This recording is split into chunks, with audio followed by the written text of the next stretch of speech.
Laugh and be blessed.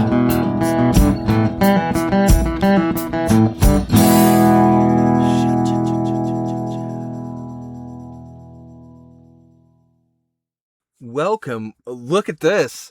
Welcome to this episode of Laugh and Be Blessed with your hosts, Jake and Cheerable. you look like you have a weird hat on.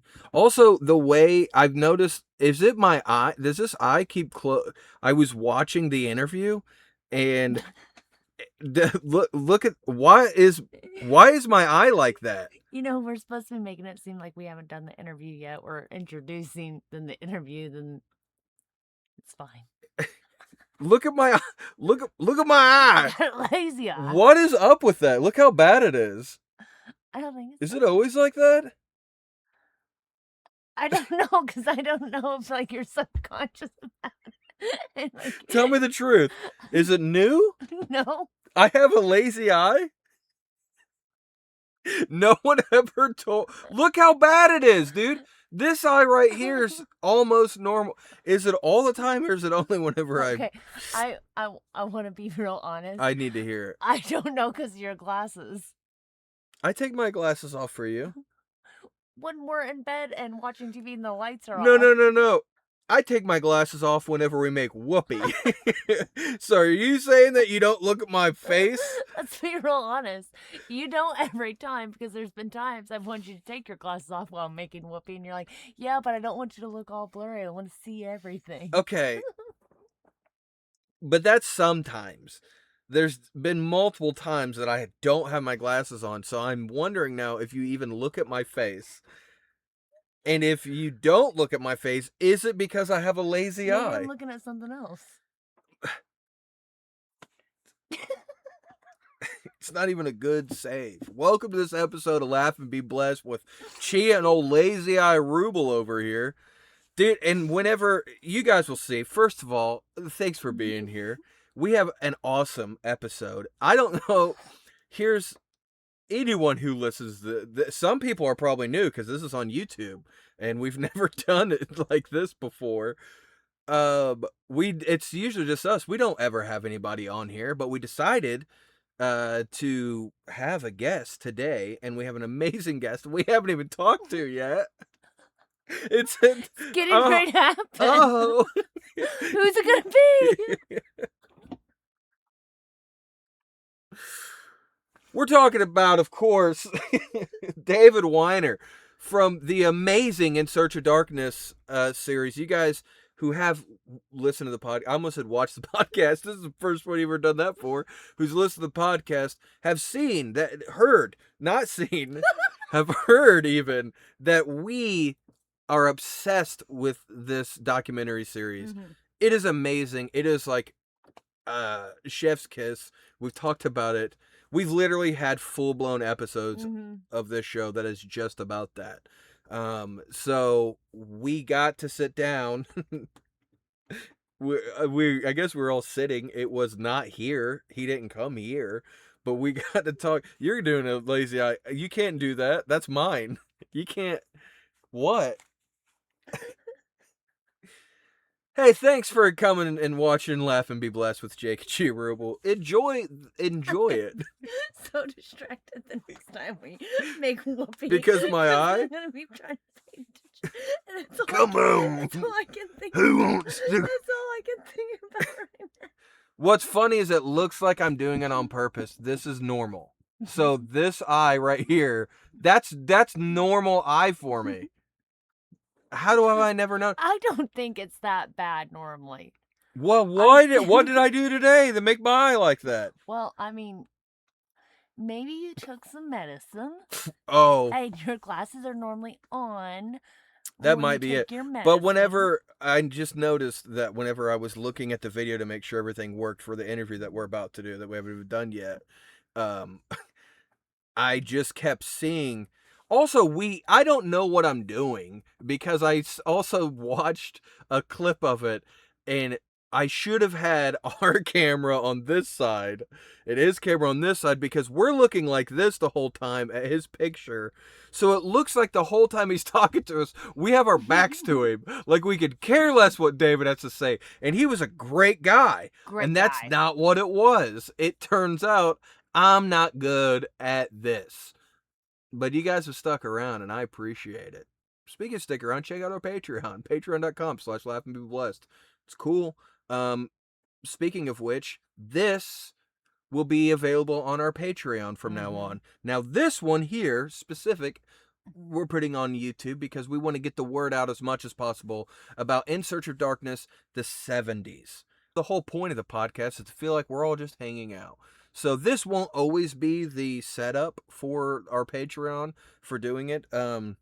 We have actually a camera, hopefully soon, that will be here. That is a really, really nice camera, and we'll be able to set it up and be able to do the podcast like a normal person would do it, I guess. This is just like a web stream that we're like, this is our podcast. I guess that's all a podcast is. We're not trying to have a show. Oh. I don't know. Real quick though, check out this interview. Well, thanks for doing this. I did not honestly I did not expect you guys to be like, yeah, he'll do your podcast. I am.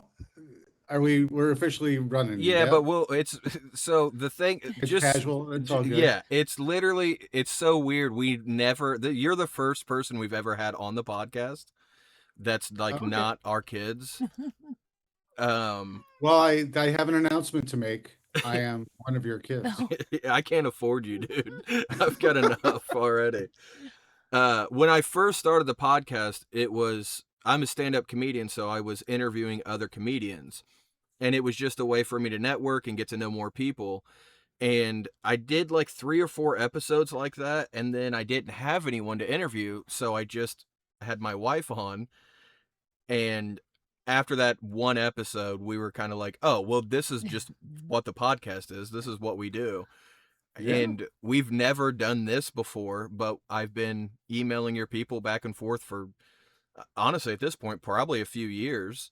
Oh, really? Well, this is the first I'm learning of it, so I'm happy to be here, and I appreciate your, support for In Search of Darkness, and I'd love to hear all about it. What you like about it, what you dislike, what you'd like to see, and why, and all that kind of stuff like that. But it's your podcast. You asked me the questions. I'm happy to be here. But I always I do a lot of podcasts, but I also do a lot of the same podcast because I enjoy the folks, and it's kind of like, we have a new project, so I kind of go back to these folks. So it's always fun for me to carve out a new path and meet some new folks who love horror and just love spreading the word and of horror and just entertainment and good vibes and stuff like that. And so this is great. And what I meant whenever I said I've been emailing your people for years, it wasn't about having you on the podcast. I've been emailing them because I love what you guys are doing. And okay. It's just been pretty much, how can I help? So I think you were the first thing I've ever crowdfunded, Yeah. because it was, and I think I found it by accident. Yeah. I'm pretty sure that no one told me about it. I just kind of stumbled into it on accident. It's just That's the after best. You discover it yourself. after he watched the first In Search of Darkness, he was like, I need more. I Yeah. need more. I need more. And then he got me hooked on it too. So Well, the nice thing is that whenever I watched the first one, I knew nothing about it. It's like you crawled into my head and pulled out, because I love documentaries, and then for there to be documentaries about my favorite genre with some of my favorite people was really cool. So instantly I told her, you have to watch this. So I back to backed it the same night, the first one. And then it was while you were starting your campaign for the second one. And I saw that I could have my name in it as a producer, and was like, well, yeah, I'm doing that. Oh, cool. Cool. So that's working. Keep that. So in you've there. been around since the get-go. You've been around since the first one, which Yeah. was we released in 2019. And so we're, in terms of all the In Search of Darkness movies, I'm currently working on my 6th In Search of Darkness and my 7th writing and directing for CreatorVC because I also did In Search of Tomorrow, Oh, we have which is that. the Yeah, 80s documentary. we also have that. Yeah. And then yeah, we got other ones that we're working on as well. I'm tangential to that, or I'm executive producing that, or I'm just watching as a fan as you guys are because Creative VC is doing all sorts of really fun and cool projects and diversifying and but it's fun. I'm glad that you've been around since the beginning. You Yeah, know. me too. It's pretty. It's cool to find the thing that you find on your own, and then you get to bring all of your homies into it, and you're like, watch this. This is amazing. Yeah. Anytime I run into another horror movie fan, we'll be talking about him. I'm like, oh, have you ever watched In Search of Darkness? And they're like, no. I'm like, watch it because not only is it great with all the interviews, you get a catalog of all these movies, and you're like, wait a minute, I haven't seen that. I haven't seen the stuff. Yeah, So let's watch that. yeah. Yeah, it's the ultimate curation list, and I find it checks a bunch of boxes Mm. that when I made it the first one, they're all labors of love, but I mean I grew up as a horror fan and just a genre film fan. But I wanted to create something that could sort of balance between the hardcore fans, but also be extremely relatable to casual fans or not horror fans at all, but they just want to know more. Like I Mm. didn't want it to be like too inside baseball where people would feel like they didn't feel welcome, And I think one of the key things that was very important to me was putting everything on an even playing field where I'm not telling you what's good and what's bad. Mm-hmm. I'm just laying it all out and talking about each movie, what it's about, what are some of the challenges and triumphs making it, or why people love it. Getting some of the people, if we can, who are in front or behind the camera to talk all about it. And and then from there, you guys can discover movies, or if you knew about it, you could maybe be interested in saying, "Oh, I never knew this about that. I kind of want to revisit with this perspective now." Or if you know every single thing that I've told you about this movie, and you're like, "I knew that, I knew that, I knew that. I didn't learn anything new."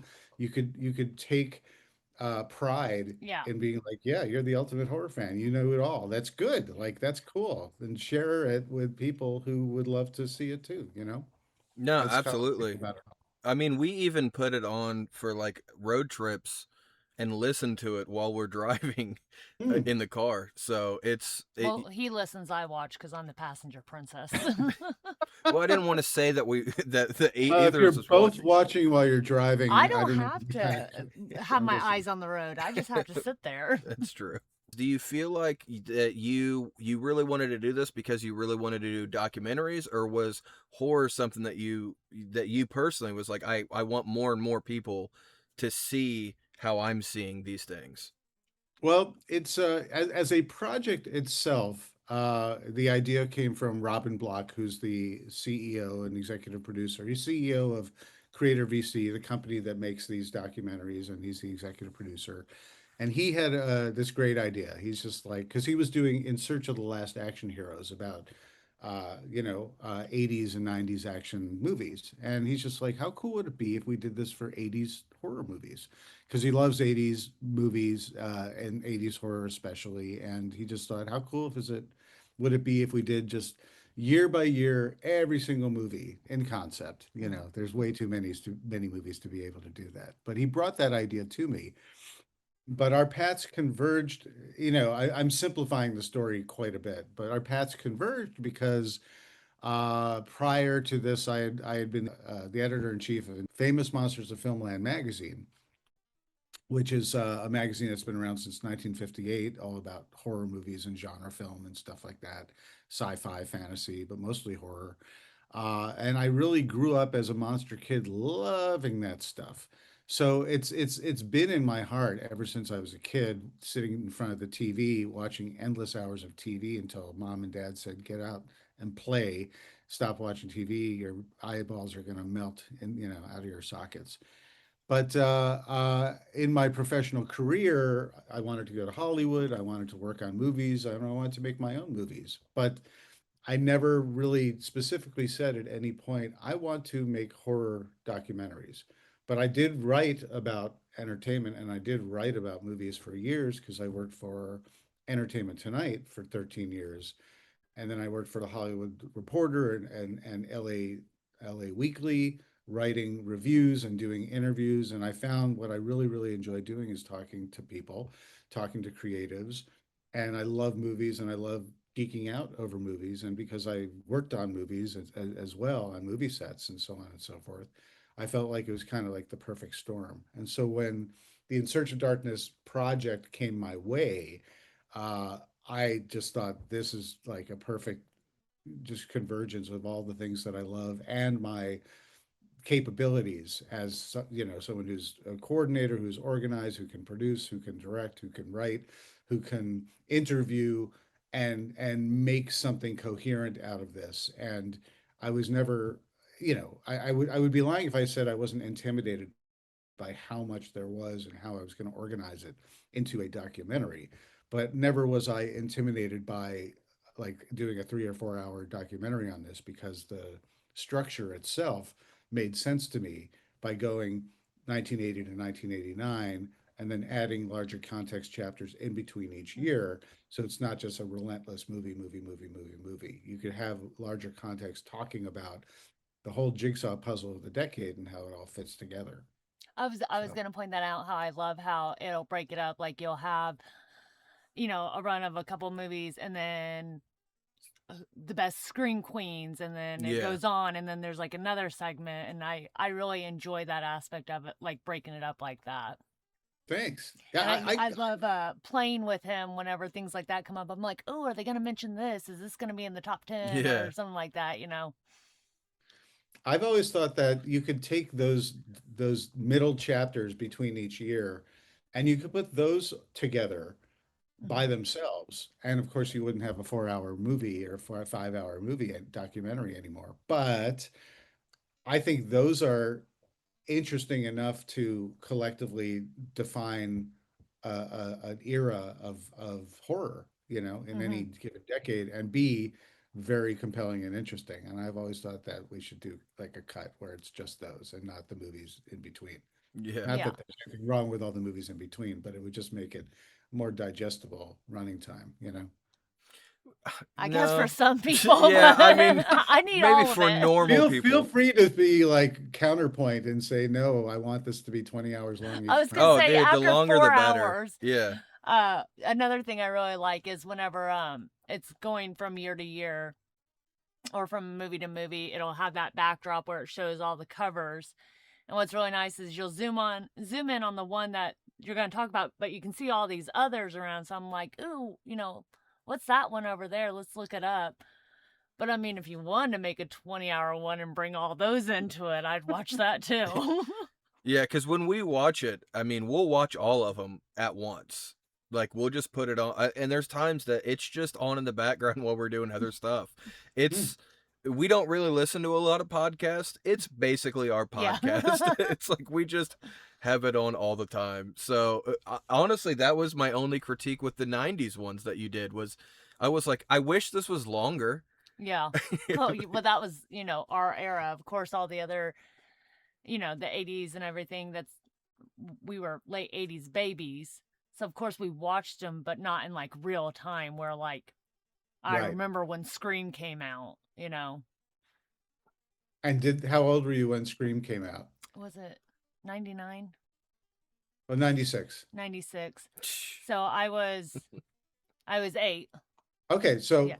I asked that because did you, as an 8-year-old, like when I was a kid, there were movies I was just not allowed to see. You're too young, or Hmm. or I either saw them and I was too young to see it, but it made an amazing impression on me.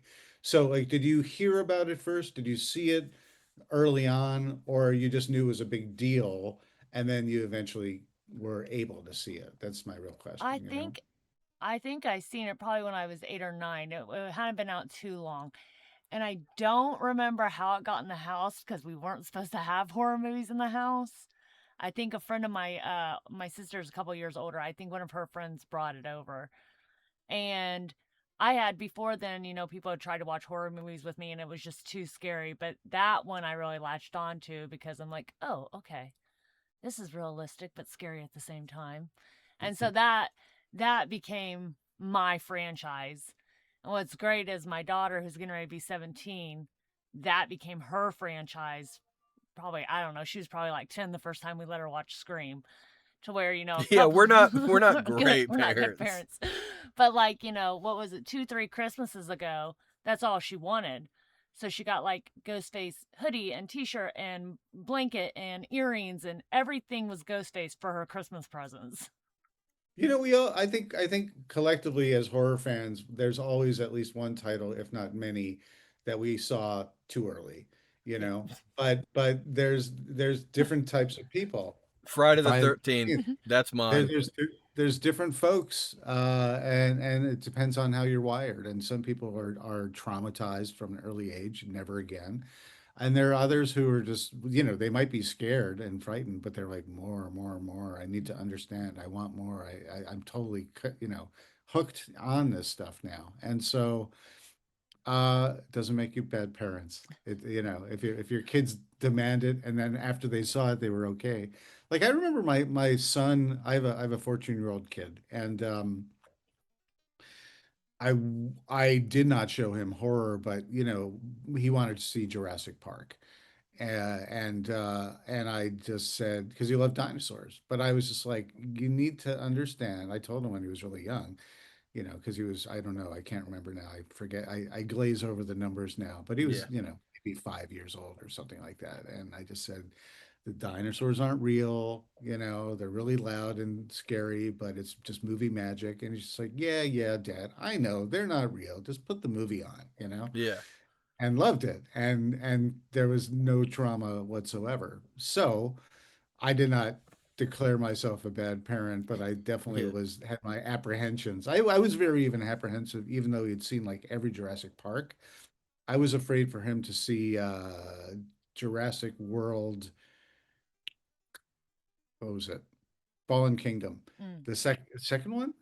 Where or the third one? Anyway, I'm losing track. But Jurassic World Fallen Kingdom, I think that was the one. That was the one where it has the Indoraptor and it's creeping in the girl's bedroom, you know. Remember this? Or if you haven't Jurassic I this watched it. I love Jurassic Park, but this is a more of a her thing. Yeah, yeah. But all I'm saying is that they sold this on billboards and on the side of buses where there's this little girl in bed and a giant like claw about to get her. And I was just like, what are you doing? You're going to give my kid nightmares. I was Yeah. really, really concerned. And again, he just looked at me like, Dad, don't worry. It's not going to give me nightmares. I mean, he was little. But he's just like, yeah, no, I could totally handle this. And I'm like, well, if it gets scary, we could turn it off. And we watched It's the whole. I feel like it's And he good said, and what was the bad. scary part? I don't know what the scary part was. I feel like yeah. it's good and bad that it seems like these kids are desensitized because again, my daughter's getting ready to be 17, so she's seen Scream and a couple other horror movies. She loves the Fear Street movies. So we're like, hey, you like horror movies? We're gonna show you a really good one. So we watched Friday the 13th with her. So she's 14. We're sitting next to each other, and you know, we keep watching her at certain parts, but the very, very end, when she's in the canoe, we're like this, and we're watching, and little Jason comes up, Spoilers. and we both watch her, and the scene ends. She goes, "Yeah, it's pretty good." She didn't jump or anything. I was like, that was the most terrifying thing when I was younger. How did that not scare you? And she was like, "Oh." Well, every kid's different too, because our our oldest son, they're only 11 and a half months apart. So like as of right now, they're both 16. And he won't watch anything that's even remotely like there's even shows that we'll want to watch sometimes that we don't see as scary at all, but for whatever reason it freaks him out. And we're just, you know, we never try to push it or anything like that. Even though it's something that the rest of us like, we love watching horror movies, and we'll sit around, we'll have big movie nights where we find one we've never seen or a new one or something, and we watch it. And we always kind of feel bad because we'll tell him you're invited, but like, I know you don't want to. We'll Yeah. do an anime night some night for you if you want, and we can all watch an anime movie. But every kid's just different. And Yeah. There's some anime that's full on That's what I was gonna and say. it's not even designated as like horror anime. Like you could watch Jujutsu Kaisen, and they're fighting these demons that are these incredibly grotesque creations that are amazing, awesome Japanese anime, but it's like it's nightmare fuel. Mhm. yeah, and he My can watch those son, fine. Yeah. right? So we've done the 80s, we've done the 90s. Most of us were like, all right, sick, here it comes. Here's the aughts. We're getting the early 2000s. And then you were like, psych, I'm going to go back to the 70s. So what made you want to go back to the 70s instead of doing the 2000s? I feel like the 2000s were they feel a little more recent. When you get to be my age, you like look back and you feel like you lose your sense of time, and you look backwards and you look at something that was 25 years ago and you feel like it was about 10 years ago. It's Yeah. 2026 now. I feel like the aughts were like 7 to 10 years ago. It just Yeah. feels very recent to me. And I like to have a little distance before we start revisiting. And there's a big glaring hole of we've never done 70s horror yet. And these films, these documentaries that I get to make, where I get to interview many of the folks who made these films or starred in these films, and they're not getting any younger, Yeah. and many have passed. Yeah. And I kind of felt like as a time capsule, I really want to capture as many folks as I can, talking about their experiences and their perceptions, and their influence. The films that they made have incredible influence, and they're really all over the map in terms of the quality, not in a bad way, but just like there's really cinematic stuff, and there's like exploitation stuff, and there's sort of knockoff stuff. There's just like an absolute buffet of amazing types of movies. Mhm. And I want to talk to as many folks as I can to just talk about this era, just like I do with all the other In Search of Darkness movies. But I felt like going back to the 70s, it was time to do that. So I hope it wasn't too much of No, No, I'm no. excited I about mean, it. I am too. I mean, what a great response to that Yeah. question. I mean, that makes so much sense. You gotta get them while you can. You got to sit down and talk with these people while you have the ability to. But also, I'm excited about it because the '80s is kind of where I always go to whenever I'm watching horror movies. And obviously, there's some from the '70s that I've seen, but there's gonna be a bunch from the '70s that Mhm. I've never seen before. So I'm excited just to learn about movies that I've never even seen and open it up more. Yeah, And it comes back to that. Sorry to interrupt, but go real ahead. quick, just that curation list. Mhm. It's like I find and I'll throw it right back to you. I can get caught up in long answers, but I find there's a whole generation who, the younger you are, younger than you, younger than me, younger than your coworkers, they are overwhelmed by the choices that are out there. I mean, I used to work next to someone who's just like, oh, I've never seen Star Wars. And rather than shame them, I was just curious. I'm like, really, never saw Star Wars, like by choice? And she's like, well, everyone talks about it, and I know I should see it, but there's so many Star Warses now, and I don't know where to start, and there's a whole order you're supposed to do, and I found it really overwhelming. And I said, oh, okay, all right, well, here's my recommendation, but I understand why you're overwhelmed, and there's like other stuff like, oh yeah, everyone says you got to see Pulp Fiction, but there's so much to see. Mhm. And a lot of people gatekeep and shame as well if you haven't seen these things. So that should be abolished right away. But Agreed. I just think ultimately people need some sense of curation. And so that if anything, these documentaries do provide that, where they're like, okay, here's like a good sampling of 10 movies per year. That's 100 movies that you could look at over the course of a decade that you could sample. And I guarantee you've heard of easily 25, 30, even 40 of these films, but there will be 60 films that you're just not familiar with or maybe never even heard of. And how cool is that you could discover these as well? Oh Back no, to you. I'm just super excited for that. It is. I mean, we would do that stuff anyways if we would constantly have like notes in our phones of these are movies we have to watch together. Yeah. And then it was nice because if you buy the physical copies, you can get like printouts basically of, hey, Yeah. here's all of the movies that we're going to talk about. Here's, here we didn't have to take notes anymore. It's just like, oh, it's Yeah. right in front of us. Yeah. So I mean So you that, can just watch the documentary and then be like, all right, put little stars next to the one that really are interesting and yeah, go to those first. which she's a completist. So for her, like she reads tons of books every single year. I mean, hundreds of books. It's ridiculous. That's great. And she's a completist about it. She's like, no, I'm going to start this series. I'm going to read the whole series, to where if I read a book and I don't like the first book in the series, I'm fine with just being like, well, that one wasn't for me.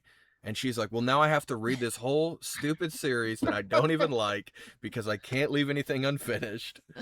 Yeah, well, film is the same way. Mhm. Film, music, books, it's like you discover something and you're interested and you're like, well, I want to see what else they've done. This artist, this writer, this filmmaker. And you can go down the rabbit hole and discover their other work. And that's always fun.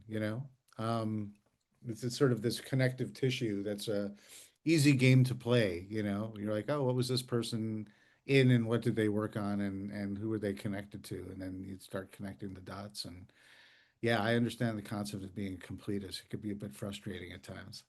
Well, and it's cool the way that you have your movies set up, because it's Yeah. almost like IMDb, the movie for Yeah. us. We had that title and it didn't test well. Yeah. What a boring title. Well, and it was really fun to watch the 90s, because since I started, at 2019 watching this series, a year after that, well, that year I also became a comedian, a stand-up comedian. I started touring, I started meeting different people, and I became friends with Jason Mewes from Jay and Silent Bob. Well, I did a cruise with him a few years ago, and we met Robert Kurtzman on the cruise.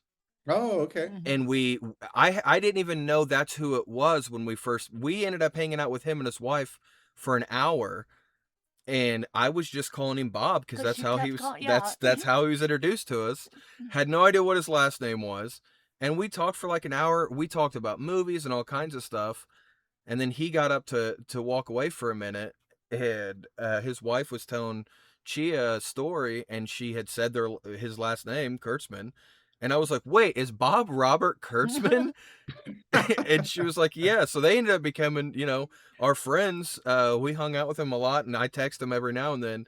And then to watch the 90s, and now I know him and he's in it, and I was just like, oh, that's my friend. I was like, I know Yeah. that guy. It's He's really all cool. over it too, because I mean, I sometimes, and this is not meant to be a slight on Bob Kurtzman. Sometimes, I try and keep the balance of people, in Mhm. terms of like not too much of one person, and Yeah. but he's done everything. Yeah. He's Yeah. been everything, and he's the best voice because, like, I'm like, oh yeah, you did Vampire Brooklyn too. Also, you did this one, and oh, of course you did The Faculty, and so it's just it's perfection.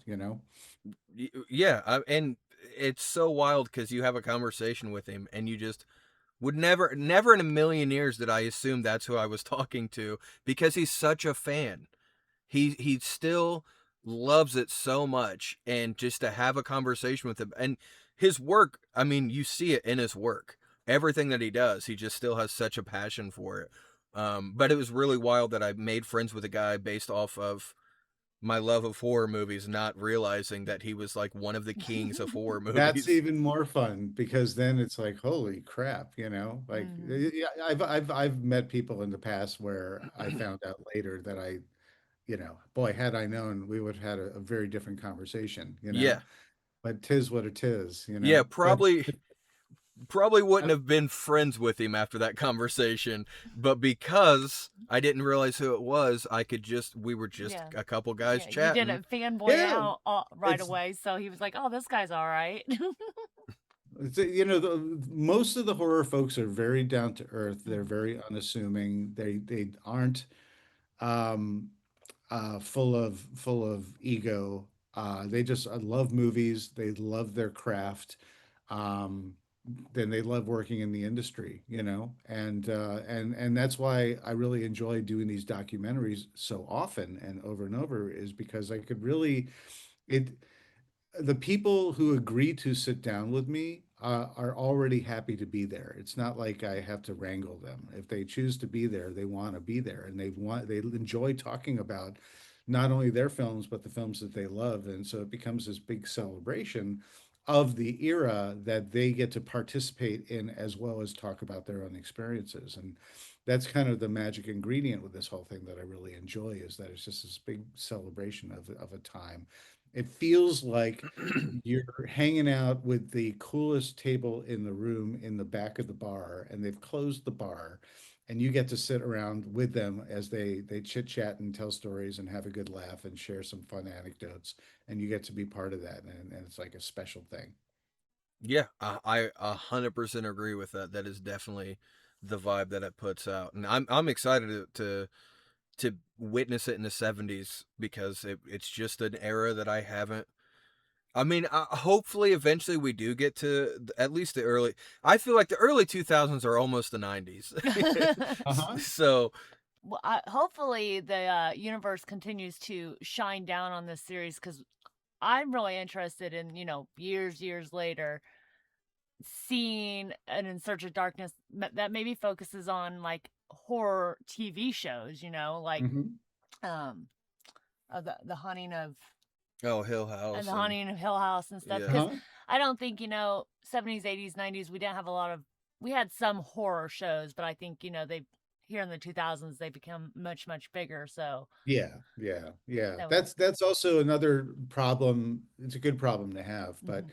there's so many movies, and the first In Search of Darkness, I didn't include any television. Actually, the first couple I didn't. And I just said, well, people were like, how come you're, why not? And the thing is, there's so many movies. When I include TV, you feel compelled to, because there's so much great TV as Mhm. well, then it becomes overwhelming in terms of how much do you include, and the more you include, the more people feel like you've excluded things, if that makes any sense. yeah, no, Yeah. for sure, You know? And if anything, I mean, I've grown accustomed to it, and it is what it is, and you get what you get. And I feel that same way as a viewer for any movie. It's like Mhm. a lot of people will complain, and rightfully so, if that's not what I wanted, this is what I expected, so I didn't like it so much. That's what you got. If you want something, you got to make it yourself, or you got to accept what they give you, but doesn't mean you have to like it. Well, the same thing with In Search of Darkness. I always get this was great, but they lose a star on Letterbox because they didn't include my favorite blank, That's okay. It's all right. You can give yeah. me 1 star less if I didn't get it for you, but hopefully I did get enough of the stuff that you did love and new things that you find interesting. Um, but yeah, the TV stuff, I've been trying to include more and more. The '90s, I included much more, Yeah. but I was able to sort of focus it with all the Stephen King miniseries and Mhm. things Yeah, like that. Yeah. In Search of Darkness '70s, I can reveal that there will be TV will be integrated in with the movies as well. awesome. Good But deal. it'll be kind of a similar balance. It'll be movie heavy, but I'll Yeah. definitely include some TV stuff. I mean, think about it. Uh, whether it's the Kolchak, the Night Stalker, or Trilogy of Terror, or the Salem's Lot Oh miniseries in yeah. 1999, from Stephen King. There are certain things where it's like, boy, I can't not include some of that stuff. So it's always on my mind when I put these things together. Well, you're crushing it. I mean, what you're doing is working. Mhm. You're I was completely gonna say, crushing it. I don't have, again, my only complaint is that 4 hours isn't long enough, but I understand from a practical standpoint, you guys, that'd be a lot of work. But I Well, we'd mean, if still be going, yeah. people have said, like, I wish you did all of the '80s. I'm like, well, guess what? We'd still be, I think about, if you do sort of mathematically, you take the first three. I did 3 movies, 3 documentaries about the '80s. So In Search of Darkness 1, 2, and 3. They each were anywhere from 4 hours and 15 minutes to 5 hours long between the three of them. And they each feature 100 plus movies. So put that together, let's say 300, I don't even know, 325, 350-ish movies. I made this and I just can't remember because I'm in 70s mode now. But uh okay, 350 movies. Maybe I did 400 movies, but thing is there there's like 1,000 plus depending Mm-hmm. on how much you want to put a toe or a foot in a subgenre or a cross, pollinated genre. But there's hundreds and hundreds and hundreds and hundreds just for the 80s alone, and so if I really wanted to do every single movie, I'd still be doing it. Yeah. So at a Yeah. certain Oh, point for you got to sure. just draw the line. And like you said, Chia, I move around the poster wall and I move into that movie that we're going to talk about, and you see all the other ones that we don't. That's basically our way of saying, yes, we know these other things exist, and Right. if you're interested, either by way of poster wall or by way of the end credits, Mm-hmm. you can just see all the other stuff that we list and show and reference, and it's on you. If you guys want to explore, by all Yeah. means, please do. But at least we want to make you aware that if we can't put a spotlight on it as an individual film, we know that there's just so much more, and I try and at least reference it or show a poster or a quick clip. Or that's why I love when people make a reference about something, and I could show one clip from something and Yeah. that's it, but I get an excuse Mm-hmm. to show that clip. Yeah. And then people could be like, oh, they did that? Oh, wow. Oh, that's Gotta so find. smart. Yeah. Hmm. Just wait for someone else to like just bring it up and be like, all right, we can put that in there now. Well, Yeah. I think that's the way that you conduct the interviews is so great. Oh yeah. I mean, uh, Corey, it made me more of a Corey Taylor fan that because I was like, oh, this guy has so much in common with me. I want to go listen to more of his music because I have so much in common with him. And you having him in there to give that perspective of hey, I wasn't a part of these movies, but I love them so much was so cool because it was like seeing us as a fan on the screen Mm-hmm. talking about it. So every time that he's on it, I'm like really, I mean, I key into everybody, but he has so much of the same taste as I do when it comes to and I didn't know that until your movie. You, Um, what's interesting about Corey Taylor is that for the first In Search of Darkness, the first one, we don't do the Kickstarters anymore, but they are still crowd-funded projects. And like we're currently, I'll plug now, go to insearchofdarkness.com between now and July 1st. And you can help crowd fund In Search of Darkness 70s. And then I'm already in production, but you get to see this across the line and your name in the credits, blah, blah, blah. First one we did, the Kickstarter, one of the top, we had three spots where if you donated a certain amount of money, you get to appear in the film. And two out of those three people, one was Darcy the Mail Girl, Oh. and she was just like, oh, this looks cool, and she just supported it. And I don't know if she intended to be on screen or not, but that's what she got, kind of as part of the, her level of contribution. But we didn't know who these people were. We just had names, and then the third one, I didn't do the outreach for that, but Robin did, and I think he was just sort of, I don't know if he knew it was Corey Taylor or not. So he reached out to that person who had given, at that level. And Corey Taylor was actually nervous because he's just like, well, I didn't actually realize I'd be on camera. So they're going to either be really, excited, or they're going to be really angry that it's me, you know. But he just wanted to contribute to the project because he thought it was a very cool project. So these guys were philanthropic when it comes to horror. And so when we found out that, Corey Taylor was like, oh, yeah, come on, get on camera. And the same thing with, you know, um, I'll call her Darcy the Mail Girl, Diana Prince. She has multiple names, but Darcy the Mail Girl from yeah, Joe Bob. I That's didn't so realize that. cool. That's really Yeah. cool. Yeah, I didn't realize that. And then how wild that he ended up being one of my favorite parts of it because it was cool to see, and that makes sense. He had such a passion for it. He loves it so much. and it really reads through in the documentary. And even some of the stuff that he would talk about that maybe it was a movie I hadn't seen before, those were the first ones that I have to go watch, because He's have so much, the same style and taste in movies, that if he liked these other ones, I'm going to love this one that he's talking about. And then also, he go ahead. oh, sorry, You're good. talking over you, apologies, but he has such eclectic taste, and it's like we all share this taste. Like, the fact that I could, I'll throw titles at him when we do our interviews. We'll talk about generalities, and then we'll go through a bunch of the titles of the era, and I'll say like Saturday the 14th, and he'd be like, "Oh, dude," and he could just talk for 20 minutes about that one movie. Yeah. It's like obscure, and maybe not a favorite of others, but he can make it. Just his enthusiasm alone can really sell a recontextualization and a revisit that you might look at it in a different way. I really appreciate you doing this.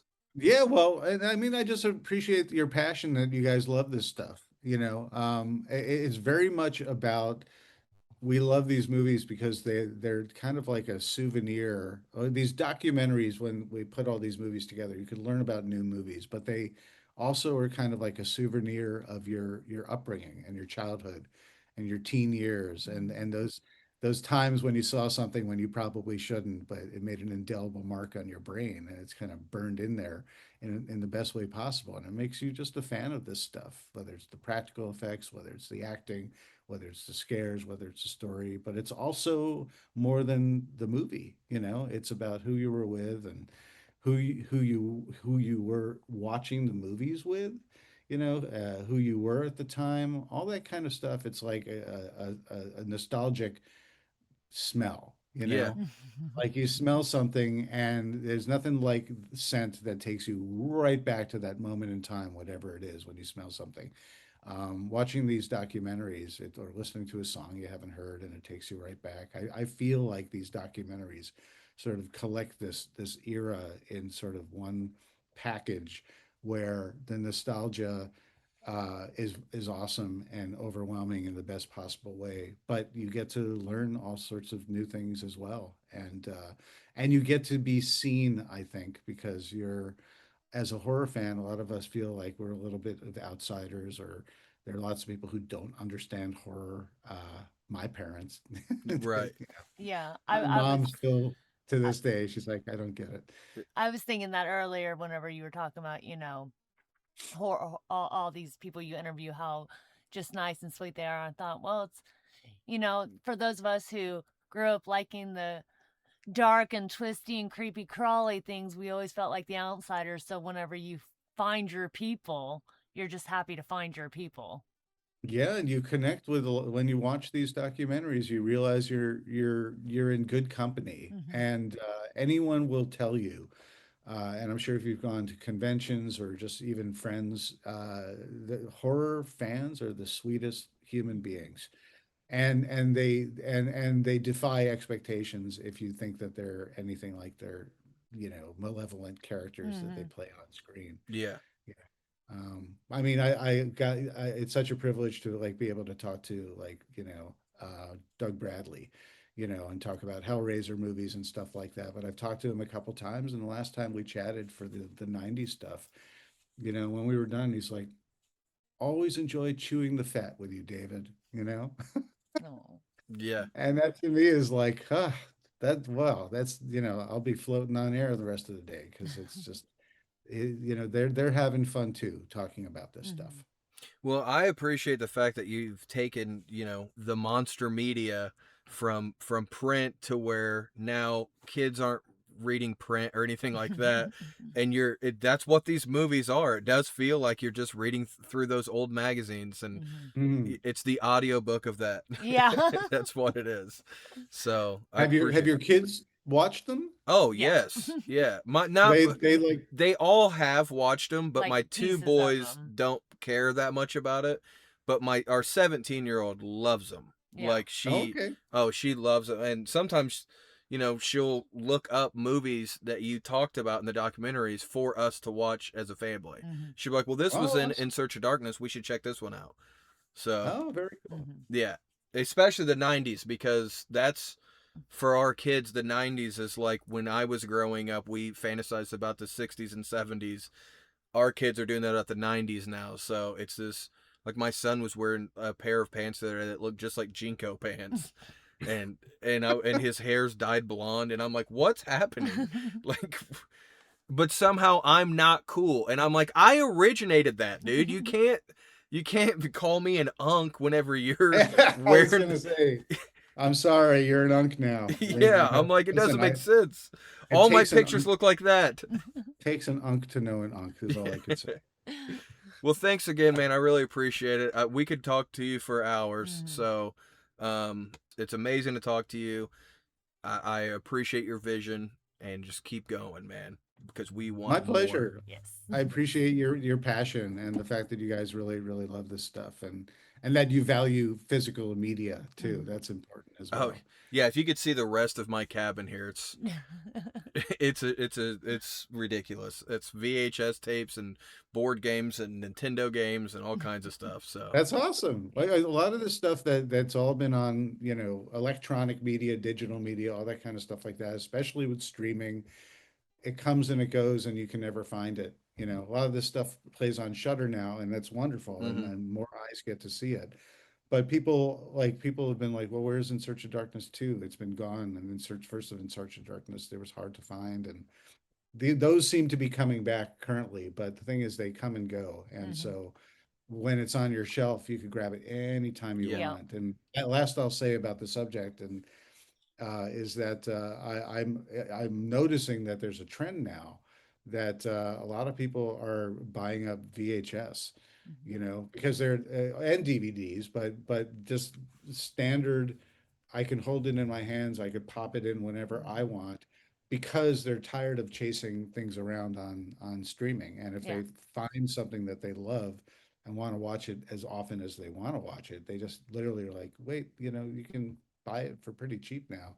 I'm Mhm. just going to own it so I can watch it when I want to and not have to be concerned, that it disappears. Well, also, the thing that we lost whenever we really stopped doing, again, VHS mostly, but also with DVDs, is artwork. Mhm.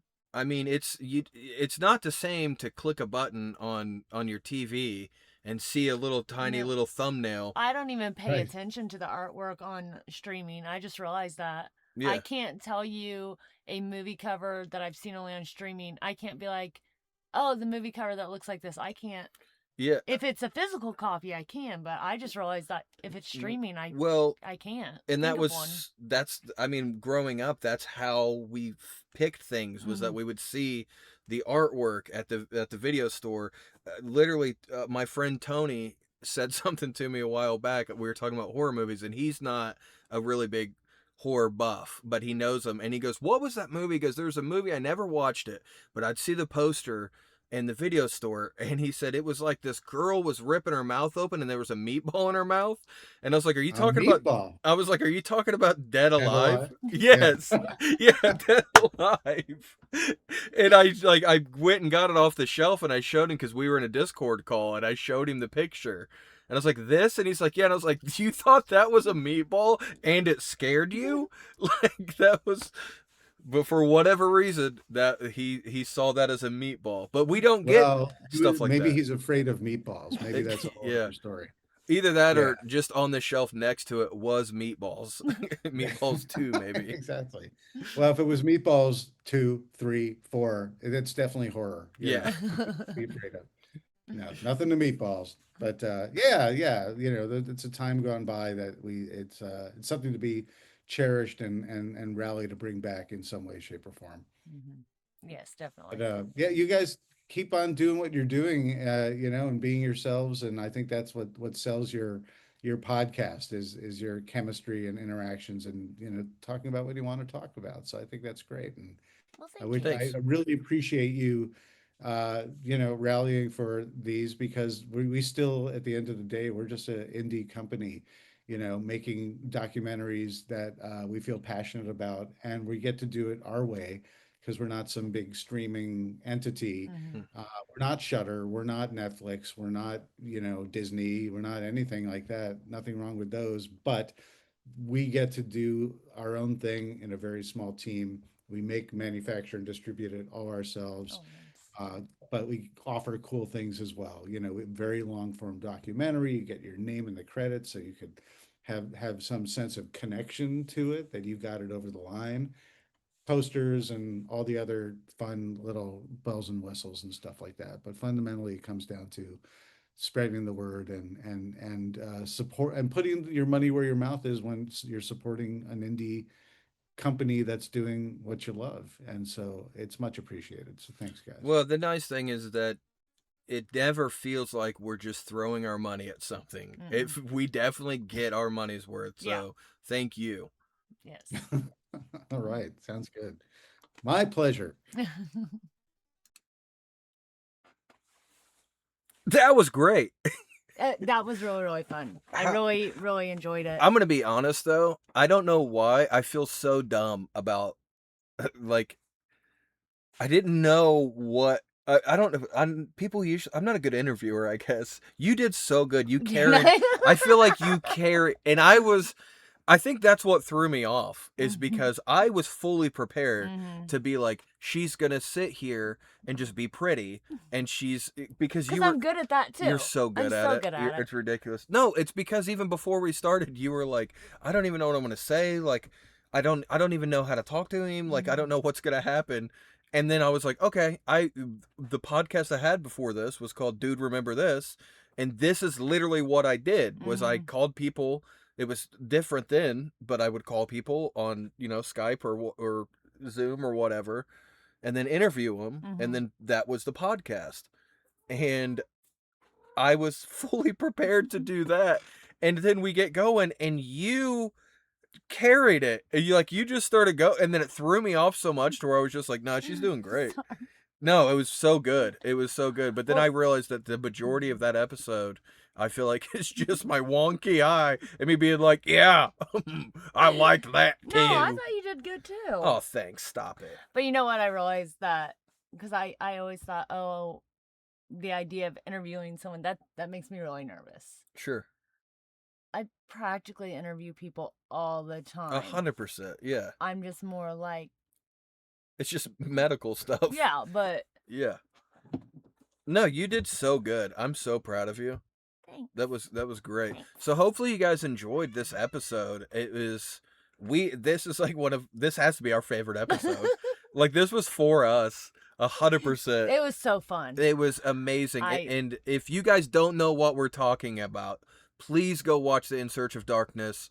Right now they're doing the 70s, so go to insearchofdarkness.com, pre-order it. There's different ways that you could help crowdfund it. It is so worth it. I'm telling you, it's really an investment. Like, yeah, like, you're gonna get your money's yes. worth. More so. I mean, the thing is, the first one that I helped crowdfund, whenever I got, the physical media and everything, and I got like the slipcase, so all three of them go into like a box set. I have posters from it, all kinds of really cool stuff. Kind of a reference sheet. Yes, yeah, which we talked about a little bit in the episode. Super, super fun. So insearchofdarkness.com, please go check it out. And just everything that, they're doing over there. Like, they talked about, CreatorVC, right? I don't want to say it wrong. It's right here next to me. It's gotta be right.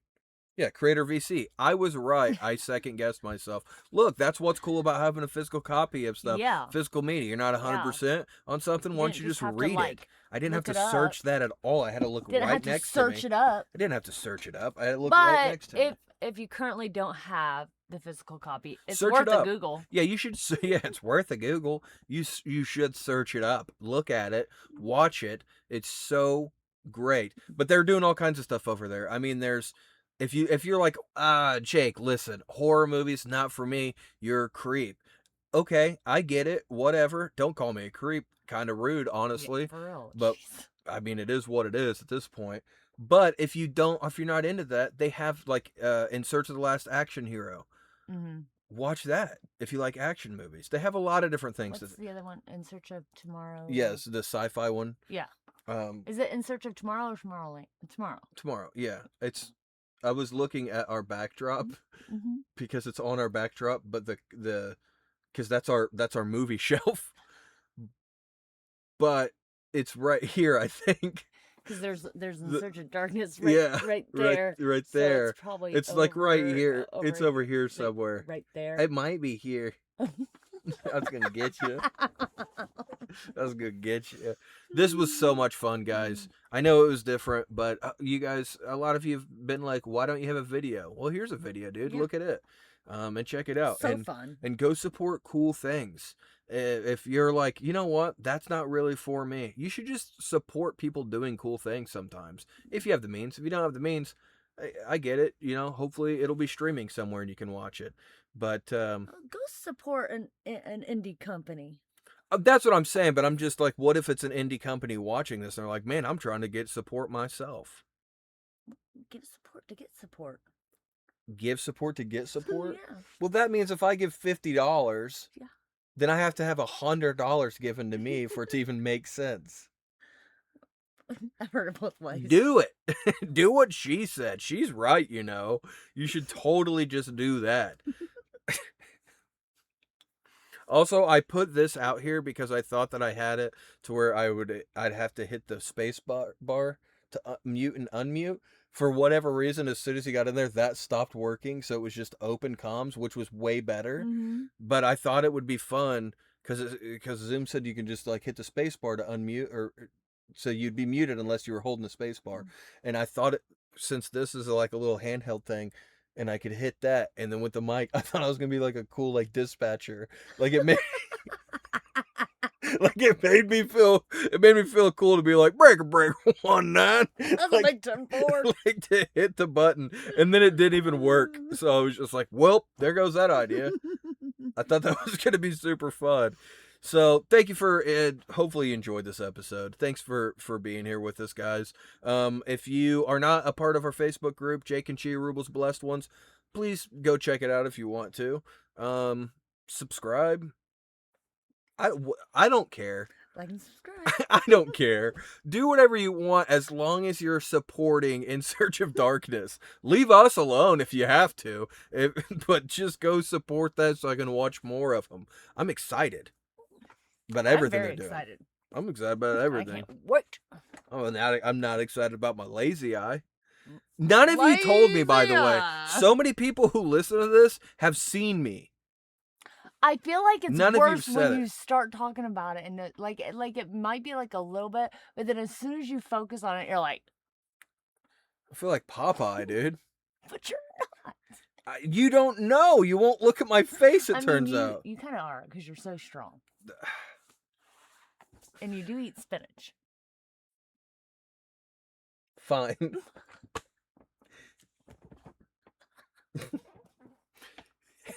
Why are you so upset? I forgive you You're so because you said I'm strong. Popeye.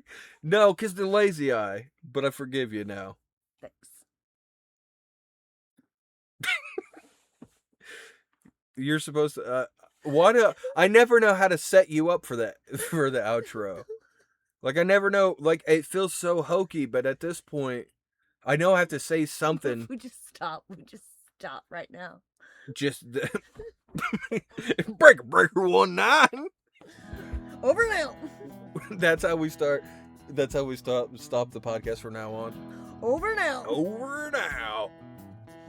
That's not a good message. We're over and out. Where it used to be, it was, you know, if you're having a hard time, just laugh and be blessed. And now you're just like, we don't even care. That's what you're saying. Now we stop it. Now, this is why we don't do video.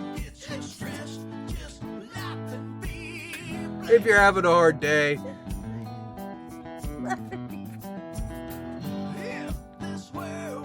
we are. Try it one more time. Are you looking at my eye? Here. If you're having a hard day, I can't hear you. Laugh and be blessed.